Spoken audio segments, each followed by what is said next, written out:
Today we are going to work on putting a number on a number line.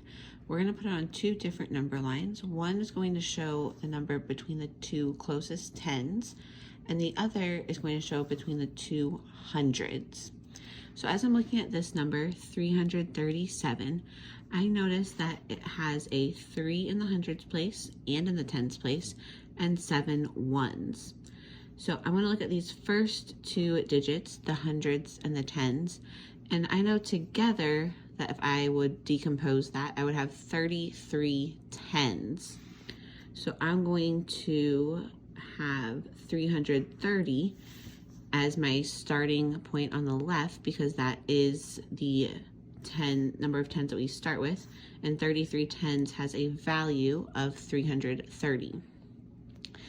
Now I'm going to find my next endpoint by adding 10 to 330. So that would be 340, which is the same as 34 tens.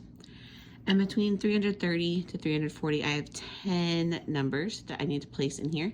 So I'm going to have those numbers here. I like to split my number line and then split each side into 5 equal parts. And now I can go ahead and fill in my number line. So I have 331, 332, 333, and so on, all the way until I get to 340. And then I can go back and figure out where 337 is. It should be 7 spaces from 330, which it is. And so I would put a dot there. So 337 is between 330 and 340 when I'm looking at the nearest tens. I can also use this number line to help me compare numbers. So as I go from left to right, my numbers are getting greater. So 331 would be less than 337. I can also remember that because it only has 1 1. And 337 has 7 ones. They have the same number of tens and hundreds. But 339 and 338 are greater than 337 because they have more ones than 337 does. Again, they share the same number of tens and hundreds, so that's why I can look at those ones right away. As I am looking to put 337 between the nearest hundreds, I'm going to look at how many hundreds 337 has. It has 3, which has a value of 300. One more 100 than that is 400. And then again, I'm going to put 10 spaces instead of each space being worth 1, like it was up here. Each space is going to be worth 10, so that way I can show my numbers kind of in a zoomed out version of my first number line. So my first space between 300 and then 310, 320, 330, 340, 350, and so on until I get to 400. Again, I counted by tens, and so I'm trying to find where 337 would be. And as we already learned, that's between 330 and 340. So I will be about here. Let's try another example. We have 251. That has 2 hundreds, 5 ones, and 2 hundreds, 5 tens, and 1 1. And so I'm going to start with 25 tens, or 250. And 10 more than that is 260. So my number 251 falls between 250 and 260. Again, splitting my number line into 10 equal spaces. And each one of those spaces is going to show me that I have gained 1 more.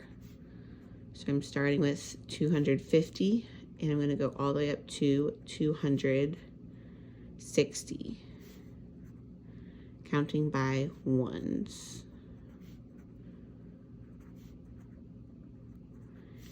and 251 is only one more than 250.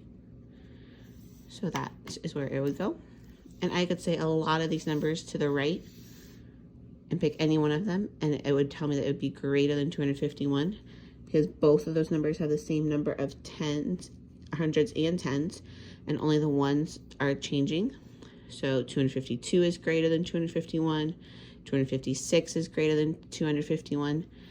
The only number on my number line that is not greater than 251 is 250 because it is one less than 251 and is on the left side of where my number is.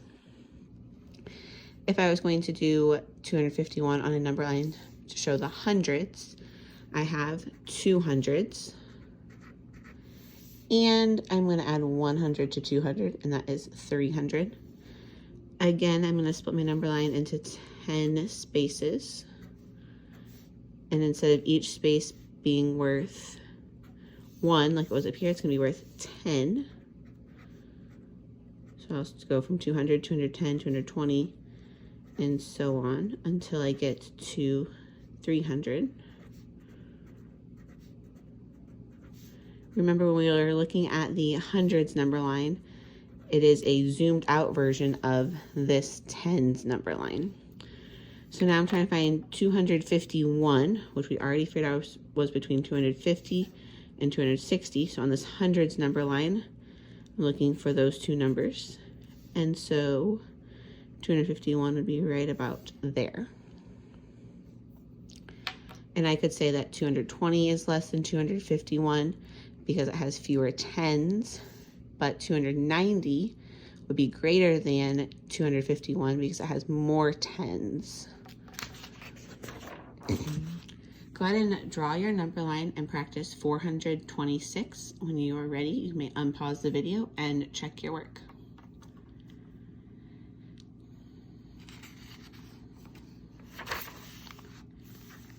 $426 has 42 tens, or 420 would be the value of that. So I have 420, and then 10 more than that is 430. Each one of my spaces is worth 1, and so I counted 6 spaces from 420, and I got 426. For my hundreds, this number 426 has 4 hundreds, and so I started with 400 and then added 100 to that, and I got 500. Each one of my spaces I counted by 10, and 426 is between 420 and 430, and so my number dot goes right there.